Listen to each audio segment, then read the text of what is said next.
ومقتدانا ومولانا محمدا عبده ورسوله وبارك وسلم تسليما كثيرا كثيرا. أما بعد فأعوذ بالله من الشيطان الرجيم. بسم الله الرحمن الرحيم. ولنبلونكم بشيء من الخوف والجوع ونقص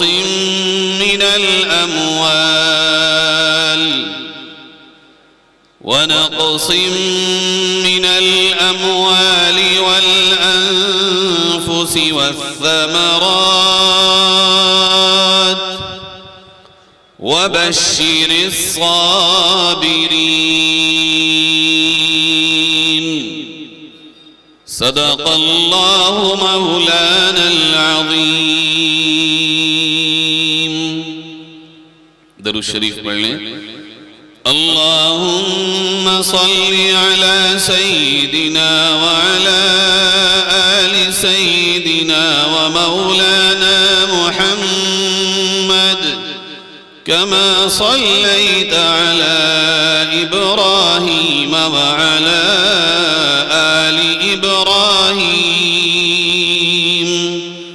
إنك حميد مجيد.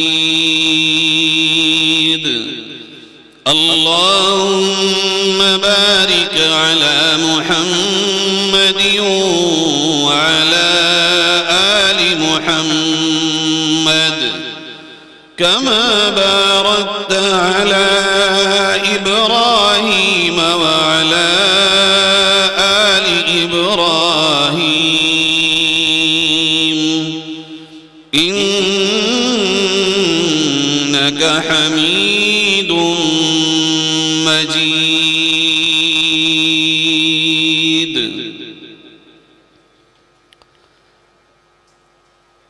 انتہائی معزز علماء کرام، دینی ایمانی بھائیوں، بزرگوں، نوجوان ساتھیوں،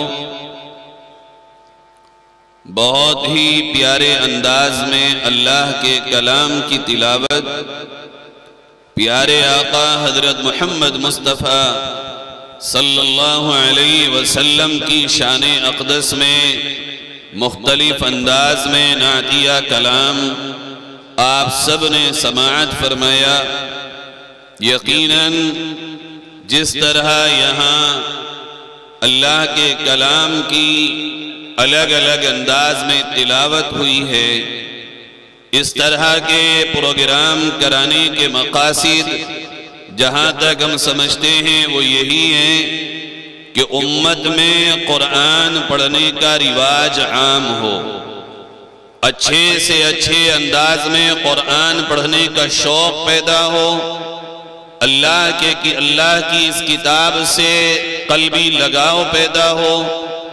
جو بھی کام جتنے اچھے انداز میں کیا جاتا ہے اس کے ساتھ انسان کا اتنا ہی اسٹرانگ اٹیچمنٹ ہوتا ہے. آج چاروں طرف جب ہم اپنے سماج میں اور معاشرے میں نگاہیں دوڑائیں گے تو ایک چیز جو ہر طرف کامن نظر آئے گی، قرآن کریم سے دوری ہر طبقے میں ہمیں دیکھنے کو مل بھی رہی ہے اور حقیقت میں ہے بھی. میرے عزیزو، قرآن کریم ہر دور میں امت کو اندھیروں سے اجالے کی طرف لانے کے لیے کافی ہے. جب جب امت کا تعلق، جب جب امت کا اٹیچمنٹ قرآن کریم سے ہوگا، برے سے برے حالات میں بھی امت اس بھنور سے نکل کے کنارے لگ جائے گی. قرآن سے دوری در حقیقت ہماری اور آپ کی نیک بختی سے دوری کی علامت ہے. کامیابیوں سے اپنے آپ منہ پھیرنے جیسا ہے، ذلت اور رسوائی کو آواز دے کر اس کا طوق اپنے گلے میں ڈالنے جیسا ہے۔ قرآن کے بغیر ہماری زندگی ہو ہی نہیں سکتی۔ قرآن کے ساتھ ہی ایک مومن کی زندگی ہے، چاہے وہ مومن دنیا کے اعتبار سے مالدار ہو، غریب ہو، وہ شہر کا رہنے والا ہو یا دیہات کا رہنے والا ہو، وہ کمزور ہو یا طاقتور ہو، وہ چاہے عہدے والا ہو یا عام آدمی ہو، لیکن اگر اس نے لا الہ الا اللہ محمد الرسول اللہ پڑھا ہے اور اس کا اقرار کیا ہے کہ میرا رب اللہ ہے، میں رسول اکرم حضرت محمد مصطفیٰ صلی اللہ علیہ وسلم کی رسالت کا اقرار کرتا ہوں، تو بہرحال دیر یا سویر قرآن ہی کی طرف لوٹ کے آنا پڑے گا۔ قرآن کے بغیر میرے آپ کے مسائل کبھی حل نہیں ہو سکیں گے۔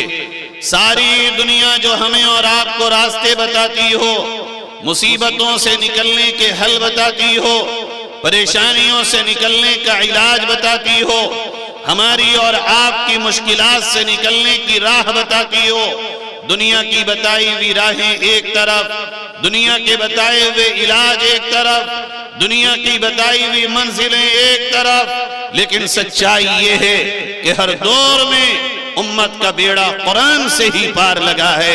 اس کے علاوہ دنیا کی جتنی تدابیر ہیں وہ یقیناً بہتر ہو سکتی ہیں، مگر آخری حل، حتمی حل، کامل حل کبھی نہیں ہو سکتی۔ حتمی اور آخری اور کامل حل صرف قرآن سے ہی ہمیں آپ کو مل سکتا ہے۔ اس لیے یہ مجلس آج سجائی گئی ہے کہ امت کے نوجوانوں خاص طور پر آپ سے کہا جا رہا ہے، آؤ قرآن کی طرف، آؤ اللہ کی طرف، آؤ رسول اکرم صلی اللہ علیہ وسلم کے پیغام کی طرف۔ کہاں جا رہے ہو تم دنیا میں مست ہو کر؟ نہ اپنی زندگی کو اتنا زیادہ دنیا میں الجھا ڈالو کہ اس سے تمہارا اس طرف آنا واپس بہت مشکل ہو جائے، نہ اتنے بے خبر ہو جاؤ کہ دشمن تم پہ اتنا حاوی ہو جائے، کب تمہارا کام تمام ہو اور تمہیں پتہ ہی نہ چلے۔ آنکھیں کھولو، غفلت کے پردے چاک کرو۔ یہ دور وہ دور نہیں ہے جو اس سے پہلا دور تھا، یہ دور ہوش مندی کا دور ہے، یہ دور آنکھیں کھول کے جینے کا دور ہے، یہ دور چاقو چبند رہ کر زندگی گزارنے کا دور ہے، یہ دور حوصلے کے ساتھ ایمان کے ساتھ جینے کا دور ہے، یہ دور بزدلی کے ساتھ جینے کا دور نہیں ہے۔ غفلت کرنے والے، کاہلی کے ساتھ رہنے والے، سستی کرنے والے، بے خبر نیند سو جانے والے، قرآن سے دوری اختیار کرنے والے، سمجھ لو کہ پھر ہماری اور آپ کی خیر ہو یہ کہنا بہت مشکل ہوگا ہم جیسے ناقص علم والے کے لیے۔ باقی رہی یہ بات کہ کیا ہوگا اور کیسے ہوگا، میرے عزیزو یہی قرآن ہمیں اور آپ کو بتائے گا کہ جب مشکلات آئیں گی تو ان مشکلات کا سامنا کرنے والے تم پہلے نہیں ہوگے۔ امتحانات اگر تمہارے اوپر آئیں گے تو ان امتحانات کی چکی میں پسنے والے تم پہلے نہیں ہو۔ اگر مصیبتوں کی گھاٹیوں سے تمہیں گزرنا پڑے گا تو ان مصیبتوں کی گھاٹیوں سے گزرنے والے تم پہلے نہیں ہو۔ قرآن تو ہمیں یہ بار بار تیار کرتا ہے، ہمارا مائنڈ ڈیولپ کرتا ہے، ہمارا ذہن بناتا ہے اور یوں کہتا ہے احسب الناس ان يتركوا ان يقولوا آمنا وهم لا يفتنون وَلَقَدْ فَتَنَّا الَّذِينَ مِن قَبْلِهِمْ فَلَيَعْلَمَنَّ اللَّهُ الَّذِينَ صَدَقُوا وَلَيَعْلَمَنَّ الْكَاذِبِينَ۔ ایمان والو، تم یہ سمجھتے ہو کہ کلمہ پڑھ لیا اور تمہاری آزمائشیں نہ ہوں گی، تمہیں آزمایا نہ جائے گا، امتحان نہ لیا جائے گا، یہ نہیں ہو سکتا۔ رب کا اعلان ہے، جس نے ہمیں مانا، جس نے پیغام خداوندی کو قبول کیا، آزمائش اس کی ضرور ہوگی، ہر حال میں ہوگی۔ یہ الگ بات ہے کس دور میں کس آزمائش میں وہ بندہ مبتلا کر دیا جائے۔ کیوں ہوگی؟ اس لیے کہ اللہ نے ایمان والوں کے لیے جنت بنائی ہے، نافرمانوں کے لیے جہنم بنائی ہے۔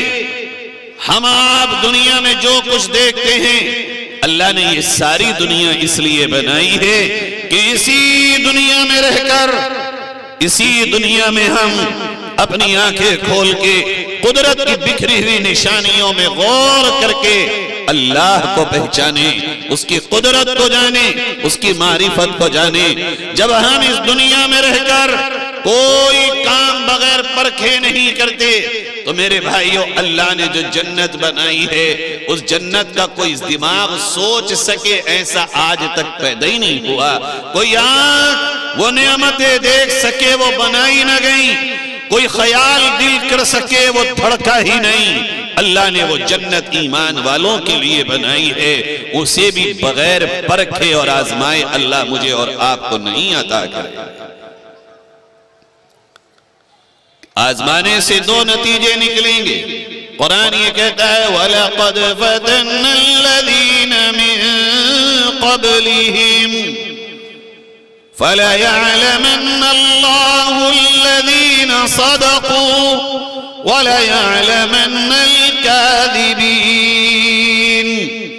اللہ آزمائے گا، تم سے پہلے بھی آزمایا تھا، اس لیے کہ اللہ اس آزمائش کے بعد سچوں کو الگ کر دے گا، جھوٹوں کو الگ کر دے گا۔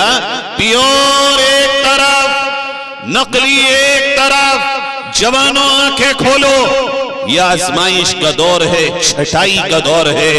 روزانہ دیکھو آنکھیں کھول کر جن کا ظاہر مسلمان ہے اور دل ان کا ایمان سے خالی ہو چکا ہے، چھٹائی ہو رہی ہے، روز بروز ہو رہی ہے۔ یہ طے کرنا میرا اور آپ کا کام نہیں ہے کہ کب کیا ہوگا، یہ اللہ کے اپنے کام ہیں۔ وہ کب کون سا امتحان، کون سی چھٹائی لے آئے میرے عزیزوں، مگر ایک بات طے ہے کہ آج ہم اور آپ چھٹائی کے دور میں داخل ہو چکے ہیں۔ اور وہ چھٹائی کیسے ہوگی؟ قرآن یہ کہتا ہے وَلَنَبْلُوَنَّكُمْ بِشَيْءٍ مِّنَ الْخَوْفِ۔ اللہ چند چیزوں سے تمہیں آزمائے گا، یہ بھی تو اللہ کا پیار ہے۔ جن چیزوں سے اللہ رب العزت آزمائے ان چیزوں کو بتا دے، یہ بھی اس کے کرم کی بات ہے، ورنہ وہ نہ بتاتا۔ وہ ہمارے آپ کے زمانے کے ایگزامز کی طرح، امتحان کی طرح پرچہ اسی وقت دیا جاتا جب امتحان ہوتا۔ وہ یہ بھی تو کر سکتا تھا، مگر اس کی صفت رحمان ہے، اس کی صفت رحیم ہے۔ وہ ماؤں سے بھی 70 درجے زیادہ پیار کرنے والی ذات اپنے بندوں سے ہے۔ وہ تو یہ چاہتا ہے کہ میرا بندہ پہلے ہی باخبر ہو، تیاری کے ساتھ اپنی یہ دنیا کی زندگی گزار کے آئے۔ اسی پیار کی بدولت اس رب نے ہمیں یہ بتا دیا کہ میرے بندو، یوں تو امتحان کسی بھی اینگل سے میں لے سکتا ہوں، مگر چند چیزیں میں آپ کو بتا دیتا ہوں۔ میرا رب ہمیں اور آپ کو بتا رہا ہے تاکہ وقت سے پہلے اس کی تیاری ہو اور ہم آنکھیں کھول کے پوری مستعدی کے ساتھ اس امتحان میں کامیابی حاصل کر سکیں۔ فرمایا پہلا امتحان، پہلی آزمائش، پہلا مرحلہ امتحان کا جو تم پہ گزرے گا وہ یہ کہ تمہیں خوف میں مبتلا کیا جائے۔ سوشل میڈیا پہ ایکٹیو رہنے والے جوانوں، اخبار اور ٹی وی کے دل دادا جوانوں، میری بات کو ذرا دل سے سنو، میں کچھ کہنے آیا ہوں تم سے۔ یہ جو چھوٹی چھوٹی ویڈیو دیکھ کر کے کبھی خوف زدہ، کبھی مایوس، اور کسی ہمارے دل جلے نے 4 بڑی باتیں کر دی گھر میں بیٹھ کر اور ویڈیو بنا کے ڈال دی تو خوش ہونا، اس خول سے باہر آؤ، یہ خواب و خیال سے باہر آؤ۔ قرآن کی طرف آؤ اور قرآن سے پوچھو قرآن کون سا مرحلہ بتاتا ہے۔ قرآن یہ کہتا ہے کہ تم پہ کبھی بھی کسی بھی وقت کسی بھی زمین کے خطے پر خوف کا امتحان ڈالا جائے گا۔ یہ خوف کا امتحان پہلی بار نہیں آئے گا، یہ اللہ کے نبی حضرت محمد صلی اللہ علیہ وسلم سے شروع ہوا اور یہ صبح قیامت تک جاری رہے گا، اور یہ آج بھی ہے، یہ آج بھی ہے، چاہے وہ ایک محلے کے لیول پر ہو، گاؤں کی سطح پر ہو، قصبے کی سطح پر ہو، شہر کی سطح پر ہو، صوبے کی سطح پر ہو، ملک کی سطح پر ہو، خوف آج بھی ہے۔ وہ خوف کا ماحول کریٹ کرنے کی، خوف کا ماحول بنا کر تمہیں خوف زدہ کرنے کی پوری کوشش آج بھی ہے۔ وہ تمہارے اپنوں کی طرف سے بھی ہو سکتی ہے، وہ پرائیوں کی طرف سے بھی ہو سکتی ہے، مگر ہے، اور میں یہ دیکھتا ہوں کہ ہماری بہت بڑی نوجوان نسل خوف میں مبتلا ہوتی چلی جا رہی ہے۔ قرآن یہ کہتا ہے جب یہ امتحان آئے گا تو اس وقت کی کنڈیشن یہ ہوگی، الذین قال لهم الناس ان الناس قد جمعوا لكم فاخشوهم۔ سارے زمانے کے ون مائنڈ ایک سائٹ ہوں گے، ایک طرف کھڑا ہوگا ایک ذہن، دوسری طرف کھڑا ہوگا دوسرا ذہن، اور جو ایک سائیڈر لوگ ہوں گے وہ سارے زمانے میں الگ الگ ناموں کے باوجود اکٹھے ہو کر ایک ایمان والے سے یہ کہتے ہوں گے، آؤ ہم سے ڈرو، ہمارے ساتھ چلو، اگر تم ہمارے ساتھ نہ چلو گے تمہارے مستقبل تباہ ہو جائیں گے، تمہارے آنے والے کل اندھیروں میں چلے جائیں گے، تمہارا وجود خطرے میں پڑ جائے گا۔ یہ بات اللہ رب العزت ہمیں اور آپ کو 1400 برس سے زائد پہلے بتا رہا ہے، یہ ہو اور یہ ہو رہا ہے، یہ اعلان کیے جا رہے ہیں، لیکن سنو رب یہ کہتا ہے جب یہ اعلان ہوگا، ضروری نہیں اس اعلان کا اینگل کیا ہو، الحمدللہ ہم اس کے ساتھ ساتھ جملہ معترضہ کے طور پہ کہتے ہیں آپ سے، ہم کبھی بھی ہردنگ جذبات میدان روڈوں پہ نکل کے اپنے ہی بھائیوں کے ساتھ برسرے میدان ہونے کی دعوت اس جمعیت کے پلیٹ فارم سے نہیں دیتے، لیکن ہاں ہم پرامن رہتے ہوئے دین اسلام کی حقیقت سے باخبر کرنا ایک ایک ایمان والے کو اپنا فرض منصبی سمجھتے ہیں کہ امن کے ساتھ مسلمان اپنی پوری تعلیمات کے ساتھ جیے گا، اسلام کے مکمل شاعر کے ساتھ اس ملک میں ہم جیئیں گے اور اسی ملک میں ہمارا آخری دم نکلے گا۔ ہمیں اسلام سے ہٹا کر، اسلام سے جدا کر کے، اسلام سے ہمیں الگ کر کر کوئی بھی مجبور نہیں کر سکتا جینے کے لیے۔ یہ جمعیت کا منشور ہے، جمعیت کا پیغام ہے کہ ہم کبھی بھی قوم کو دو ہاتھ کرنے کے لیے اس وقت تک نہیں بلائیں گے جب تک سر سے پانی اوپر نہیں جائے گا۔ ہم کبھی بھی اپنے جوانوں کو، اپنے بھائی دوسرے جوانوں کے ساتھ اس طرح ہلاکت میں ڈالنے کی دعوت ہرگز نہیں دی۔ بہرحال یہ جملے کے طور پہ میں نے اس لیے کہا، بات اب حلق سے نکل کے بہت دور تک جاتی ہے، کہیں اس اسٹیج کی بات کو دوسرے پیرائے میں نہ لیا جائے۔ میں تو قرآن سے امتحان سمجھا رہا ہوں، خوف کا امتحان آئے گا، وہ ڈرانے والا، وہ خوف میں مبتلا کرنے والا، وہ خوف کا سایہ دینے والا، وہ خوف کا ایٹماسفیئر کریٹ کرنے والا کوئی بھی ہو، جب وہ ایمان والوں کے ساتھ ہی معاملہ کرے گا تو اللہ یہ کہتا ہے ایمان والوں کا جو ریئیکشن ہوگا، ان کا جو جواب ہوگا وہ یہ ہوگا، فَزَادَتُهُمْ إِيمَانًا وَقَالُوا حَسْبُنَا اللَّهُ وَنِعْمَ الْوَكِيلُ۔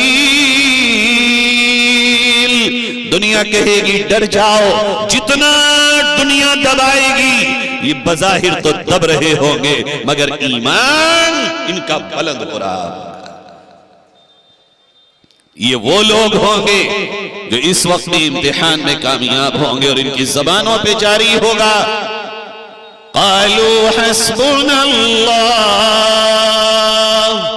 ونعم الوکیل، اللہ ہمارا کافی ہے ہمارے لیے، وہی ہمارا رکھوالا، وہی ہمارا محافظ، وہی ہمارا کارساز۔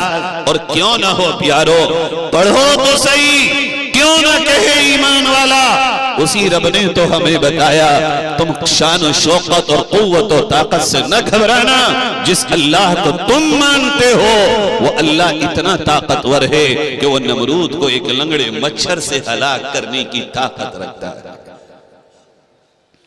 تم کون سے اللہ کو مانتے ہو؟ اسی کو؟ اگر اس کو مانتے ہو تو دشمنان اسلام کا معاملہ ان پہ چھوڑو، وہ قادر ہے، بہت طاقت والا ہے میرا رب، میرا جو کام ہے وہ میں کر لوں۔ میرے ایمان کے بڑھنے کی علامت تو یہ ہوگی حسبنا اللہ، میرا اللہ کافی ہے۔ زمانے والوں زبان کاٹ دو، میں محمد کا غلام ہوں، میں کبھی جھوٹ نہیں بول سکتا۔ قالوا حسبنا اللہ، زمانے والوں مجھے میرا اللہ کافی ہے، تم میری زبان کے ٹکڑے ٹکڑے کر دو، مگر میں اپنی زبان سے کبھی بھی اللہ کے حکم کے خلاف کوئی بول نہیں بولوں گا۔ وَنِعْمَ الْوَكِيلِ، وہی ہماری حفاظت کرنے والا ہے۔ ایمان والو، کہ تمہارا ایمان اتنا کمزور ہے آج کہ تم اس اللہ کو نہ پہچان سکے جو ایک ہی دریا سے موسیٰ کو پار کرا دے اور اسی دریا میں فرعون کو ڈبو کے ہلاک کرا دیتا ہے؟ کیا تم اس اللہ کو نہیں جانتے کہ جو تمہارا رب ہے، جس نے 40 دن تک یونس علیہ السلام کو مچھلی کے پیٹ میں رکھ کر واپس زندہ اس دنیا میں لوٹا دیا؟ اللہ تو ہمیں یاد دہانی کے لیے کہتا ہے وَذَنُّونِ إِذْ ذَهَبَ مُغَاضِبًا فَظَنَّ أَن لَّن نَّقْدِرَ عَلَيْهِ فَنَادَى فِي الظُّلُمَاتِ أَن لَّا إِلَٰهَ إِلَّا أَنتَ سُبْحَانَكَ إِنِّي كُنتُ مِنَ الظَّالِمِينَ۔ ارے میرے مچھلی والے کا تذکرہ تو کر لو، جب وہ مچھلی کے پیٹ میں چلا گیا، اور تم میں سے کوئی مچھلی کے پیٹ میں تو نہیں، زیادہ سے زیادہ قید خانوں میں تو کوئی ہے، پیٹوں میں تو نہیں گیا، ناکوں کے پیٹ میں تو نہیں ہے۔ عزیزو تم تو ابھی فضا میں سانس لے رہے ہو۔ اللہ کیا کہتا ہے سنو، اللہ کہتا وہاں سے مجھے یونس نے پکارا، اور میں مفہوم کے طور پہ کہوں، علماء مجھے معاف کریں، تو گویا یونس علیہ السلام مچھلی کے پیٹ کے اندر سے کہہ رہے تھے اے وہ رب جس کی حکومت مچھلی کے پیٹ کے باہر ہے، اندر بھی تیری ہے، تو مجھے چاہے گا یہاں سے بھی نجات عطا کر سکتا ہے۔ اللہ کہتا ہے یونس نے ہمیں وہاں سے پکارا، ہم نے وہیں سے پکار کو قبول کر کے انہیں نجات عطا کر۔ اگلا جملہ جو میرے آپ کے لیے اس اندھیرے میں اجالا دینے والا ہے، جو میرے آپ کے سینوں میں خوشیوں کی لہریں لانے والا، فرمایا رب ذوالجلال نے وَكَذَلِكَ، بالکل اسی طرح جیسے یونس کو ہم نے نجات دی، جبکہ ظاہری طور پر یہ عقل مان نہیں سکتی کہ کسی کو مچھلی کے پیٹ میں جانے کے بعد واپسی ہو جائے زندہ۔ کوئی عقل، کوئی ٹیکنالوجی، کوئی سائنسداں، کوئی سمجھدار، کوئی ذہین، کوئی حکیم، کوئی بھی شعور یہ کہنے کو تیار نہیں ہوگا کہ آج کا کوئی بڑا ناکا کسی انسان کو نگل جائے اور پھر وہ زندہ واپس آ جائے۔ لیکن چونکہ ہم غیب پہ ایمان لانے والے ہیں، ہم یہ یقین رکھتے ہیں کہ اللہ جو چاہے، جب چاہے، جہاں چاہے، جتنا چاہے، جس طرح چاہے، فَإِذَا قَضَى أَمْرًا فَإِنَّمَا يَقُولُ لَهُ كُن فَيَكُونُ، جب چاہے اسی طرح وہ کر دیتا ہے جو اس کی منشا ہوتی ہے۔ اللہ فرماتا ہے ایمان والو، جوانوں خاص طور پہ آپ سے کہہ رہا ہوں، اللہ کیا کہہ رہا ہے؟ وَكَذَلِكَ، جیسے یونس کو نجات دی، نُنْجِي الْمُؤْمِنِينَ، اے محمد کے غلاموں پکار کے تو دیکھو رب کو، رب تمہیں بھی نجات اسی طرح عطا فرما دے۔ اور وہ رب کیوں نہ ہماری سنے جو خود ہم سے کہہ رہا ہو، قَالَ رَبُّكُمُ ادْعُونِي أَسْتَجِبْ لَكُمْ، میرے بندو مجھ سے مانگو، آؤ میری طرف۔ جوانوں تم 2-2 4-4 گھنٹے چوراہوں پہ گواتے ہو، تم اپنے موبائلوں میں نیوز سنتے سنتے اپنے وقت کو برباد کر رہے ہو، تم بیٹھکوں پہ بیٹھ کے اپنی کامیابی اور اپنی ترقی کی خواب دیکھ رہے ہو۔ آؤ اللہ کے سامنے سر رکھ کے اس کو منانے کی کوششیں تو کرو، اس سے یہ کہو تو رب چاہے اس سے بھی برے حالات آئیں، رضیت باللہ ربا وبالاسلام دینا وبمحمد نبیا، اے اللہ اس حال میں بھی ہم تیرے ہی دین پہ مرنا اور مٹنا، یہی چاہت ہم اپنی رکھتے ہیں۔ میرے پیارو، اتنے سے خوف سے اگر گھبرا جاؤ گے تو پھر کیسے تمہاری آنے والی نسلوں کے پاس ایمان رہے گا؟ اگر اس حال میں بھی تم اللہ کی طرف لوٹ کے نہیں آؤ گے تو پھر کون تمہاری نسلوں کے لیے کلمے کا سامان کرے گا؟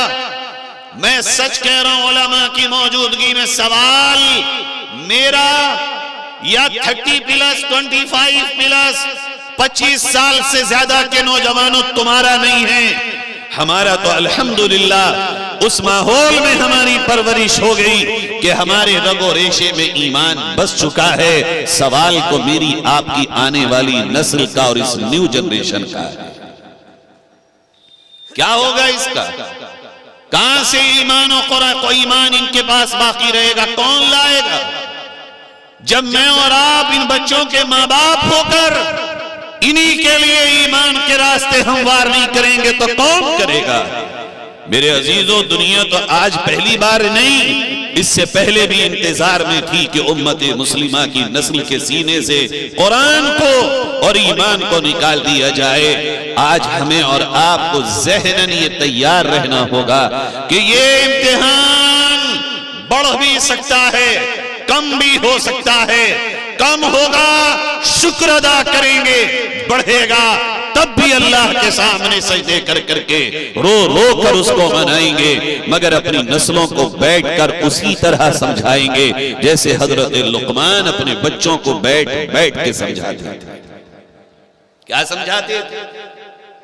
وَإِذْ قَالَ لُقْمَانُ لِابْنِهِ وَهُوَ يَعِظُهُ يَا بُنَيَّ لَا تُشْرِكْ بِاللَّهِ إِنَّ الشِّرْكَ لَظُلْمٌ عَظِيمٌ۔ کیا میں اور آپ یہ کام کرتے ہیں؟ اللہ کہتا ہے لقمان اپنے بچوں کو بٹھال کر کہہ رہے ہیں، بیٹو میری نصیحتوں کو دل کی تختیوں پہ لکھ لو، تم کچھ بھی کرنا مگر چند باتیں میں تمہیں سمجھا رہا ہوں وہ کبھی نہ کرنا۔ ابا جان کیا کہ میرے بچوں اللہ کے ساتھ شرک نہ کرنا، اس لیے کہ شرک سے بڑا اس کائنات میں پاپ کوئی نہیں۔ میں آپ سے پوچھ رہا ہوں، اتنا بڑا مجمع یہاں بیٹھا ہے، تاریخی شہر میں، علماء کے شہر میں، اکابر کے شہر میں، جوانوں تم سے پوچھنے آیا ہوں، ایک بھی غیر ایمان والا اگر تم سے پوچھ لے شرک بتا دو، توحید سمجھا دو، ہمیں اللہ کی معرفت بتا دو، آپ میں سے ہر 100 میں 99 وہ ہوں گے جن کی گردن جھک جائے گی اور بتا دیں۔ ایک بات مانو، ہمارا اور آپ کا رخ صرف ظاہر پر ہے۔ اگر میں آپ سے کہوں چلو نعرے لگانے تو تمہارا مزاج، چیئرمین صاحب معاف کرنا آپ کو نہیں کہہ رہا ہوں، لیکن تمہارا مزاج اس امت کے ان سیاستدانوں نے برباد کر دیا ہے کہ جنہوں نے نہ تمہیں اس دنیا کا چھوڑا ہے نہ آخرت کا چھوڑا۔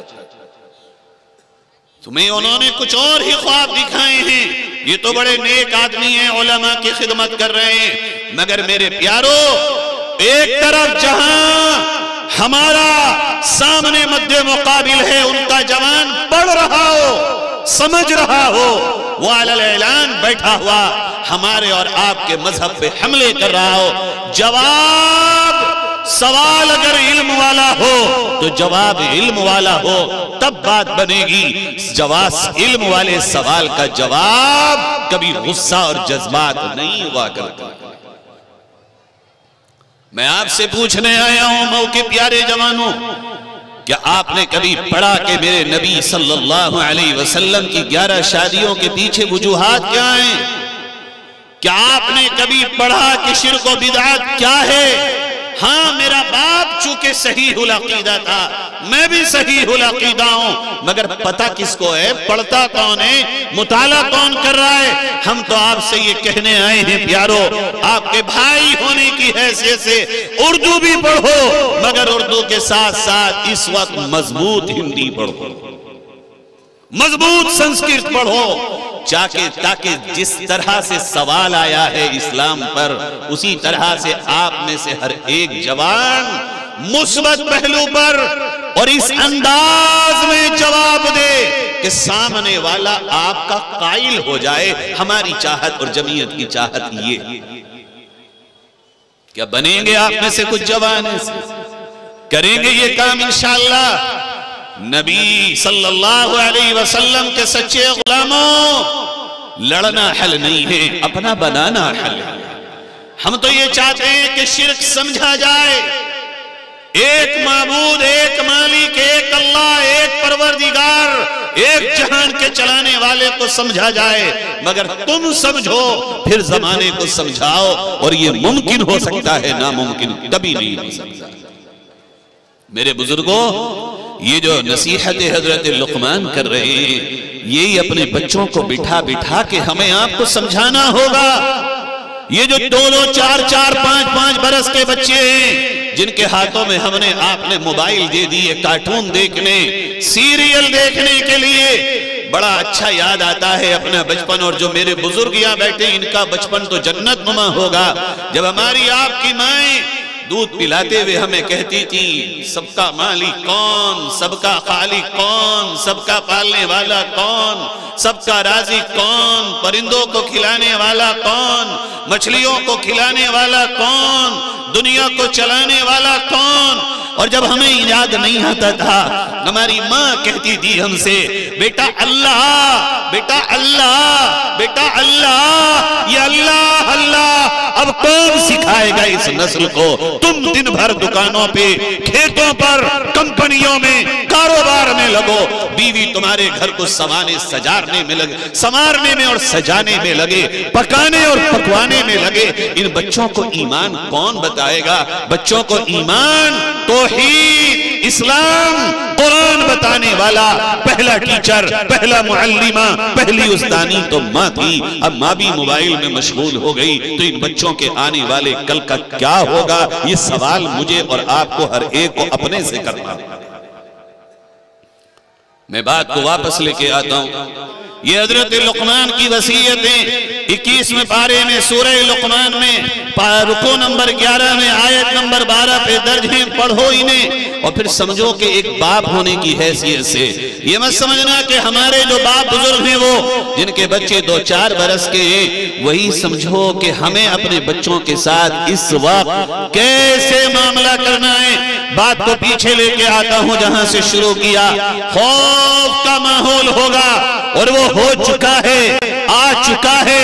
اس میں کامیاب ہونے والے ان کا ایمان بڑھتا چلا جائے گا، ان کے ایمان میں اضافہ ہوتا چلا جائے گا، اور ایمان میں اضافے کی علامت یہ ہوگی اگر وہ 3 وقت کی نماز پڑھنے والا تھا 5 وقت کی نماز پڑھنے والا بنے گا، اگر وہ قرآن سے دور تھا صبح و شام قرآن کی تلاوت کرنے والا بن جائے گا، اگر وہ اس کی آنکھیں اللہ کے سامنے رونے سے خشک ہو چکی تھی اس کی آنکھیں بہنا شروع ہو جائیں گی، اگر وہ دوسروں کے ساتھ زیادتی کا معاملہ کرتا تھا وہ حقوق دینے والا بن جائے گا، اگر اب تک وہ حرام کمانے والا تھا وہ حلال کی طرف آ جائے گا، چونکہ ایمان بڑھنے کا مطلب یہ ہے کہ وہ اعمال صالحہ کی طرف دوڑتا ہوا چلا آئے، اس کے قدم اللہ کے احکام پر نبی کی فرما برداری کی طرف چلتے چلے جائیں۔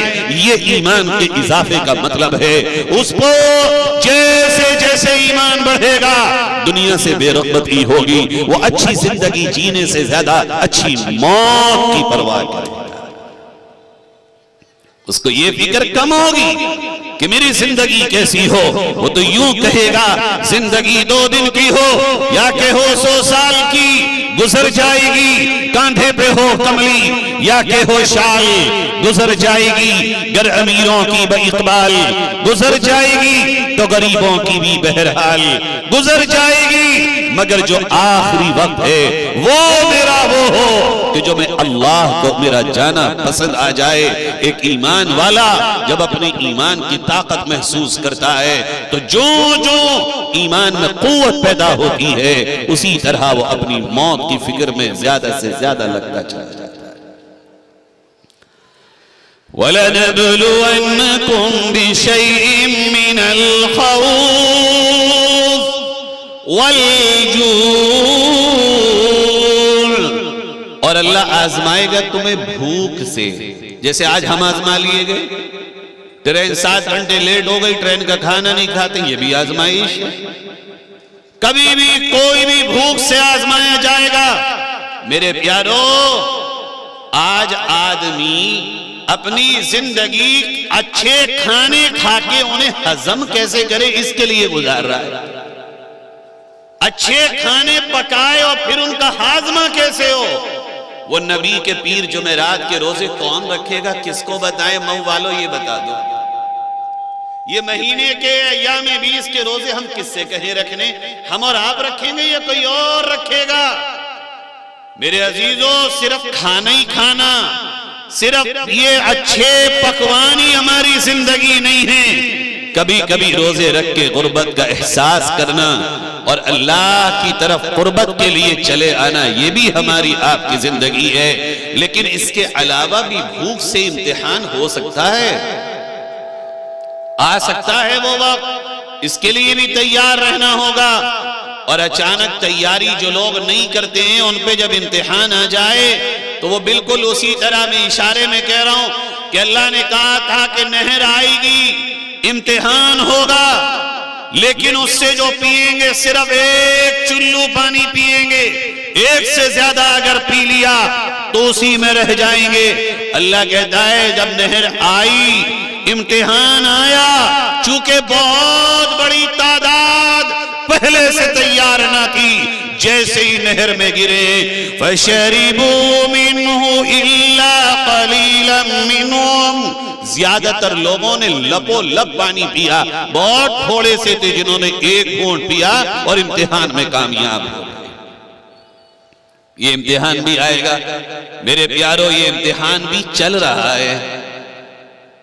1 منٹ میں اس پہ بات کہتا ہوں کیسے چل رہا ہے۔ پہلے بڑا اچھا زمانہ تھا، بڑا اچھا دور تھا، پرانے کوئی رویا جو رویا، مہمان نوازی بڑی آسانی سے ہو جاتی تھی۔ کوئی آیا، رات میں آیا، انڈے بنا دو، صبح میں اڑد کی دال کی کھچڑی بنا دو، 1 وقت میں مرغا بنا لو۔ کبھی بھی بچپن میں ایک دسترخوان پہ 10 طرح کے سالن نہیں دیکھے ہم نے۔ بھئی جیب سے چل، اصول یہ ہے کہ تو اپنی جیب کے لحاظ سے مہمان نوازی کر، مہمان کو دیکھ کے مہمان نوازی نہ کر، ورنہ تو زندگی بھر قرضوں سے نہیں نکل پائے۔ یہ جو پیٹ کے مسئلوں نے ہمیں آپ کو جکڑ لیا، یہ بھی اللہ کی طرف سے امتحان ہے۔ ہر کھانے کے معاملے میں جہاں جہاں پریشان ہو، غور کر لو میرے پیارو، ہم امتحان میں مبتلا ہیں۔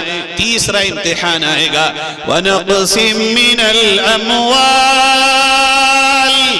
مالوں کو کم کر کے، مال کبھی گھٹا کے اللہ آزمائے گا، کبھی چھنوا کے آزمائے گا، کبھی چوری ہوگی تو یہ بھی آزمائش ہوگی، کبھی مکان گرے گا تو یہ بھی آزمائش ہوگی۔ وَالْأَنفُسِ، جان لے کے بھی آزمائے گا اللہ، کبھی باپ سے بیٹوں کے لیے، کبھی بیٹوں سے باپ کے لیے، کبھی شوہر سے بیوی، کبھی بیوی سے شوہر۔ یہ بھی آزمائش ہوگی، کبھی ایز اے کمیونٹی یہ بھی آزمائش ہوگی۔ وَالثَّمَرَاتِ،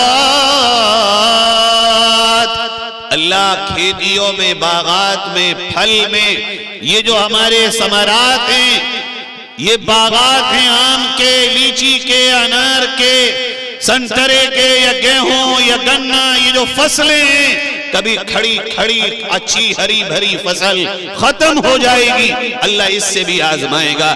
ان تمام آزمائشوں کے وقت میں جو ایمان والا صبر سے کام لے گا، ہمت سے کام لے گا، جم کے کھڑا ہوگا، اور وہ یہ کہے گا ابھی زندگی باقی ہے، ہمت میں ہار نہیں سکتا، آگے بڑھوں گا، پھر محنت کروں گا، پھر کوشش کروں گا۔ یہ والا صبر بتانے آیا ہوں، صبر یہ والا بتانے نہیں آیا میں کہ صبر علی الطاعہ، صبر علی المعصیہ، صبر علی المصیبہ، یہ تو سب سن چکے ہو۔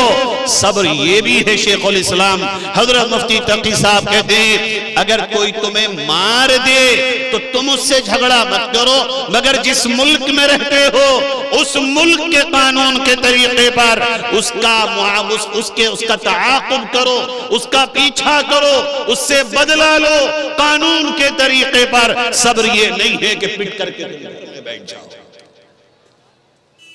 ہاں ہم نہیں آئیں گے، لیکن جو اللہ نے ہمیں مراعات دی ہو، جو اللہ نے ہمیں راستہ دیا ہو، اس راستے پہ چل کر ہمت کے ساتھ، حوصلے کے ساتھ کھڑے رہنا۔ اب وہ چاہے ان پانچوں امتحانات میں سے کوئی بھی آ گیا ہو، اس پر اگر یہ صبر کریں گے چاروں طرح کا، اللہ فرماتا ہے وَبَشِّرِ الصَّابِرِينَ، صبر کرنے والوں کو خوشخبری سنا دو، اور وہ خوشخبری انشاءاللہ آنے والے کل میں تمہارے عروج کا سورج طلوع ہوگا، تمہاری ہی سربلندی کا سورج نکلے گا، تم لوٹ آؤ، قربانیاں دو، امتحانات کا مقابلہ کرو، تم نہ صحیح تمہاری نسلیں اگتے ہوئے سورج کو دیکھیں گی جس کی شعاؤں میں انصاف ہوگا، امن ہوگا، پیار ہوگا، عدل ہوگا، مساوات ہوگی، اور صحیح معنی میں انسانیت کی علم برداری ہوگی۔ اللہ آپ کے اس جلسے کو قبول فرمائے۔ بہت بہت شکریہ۔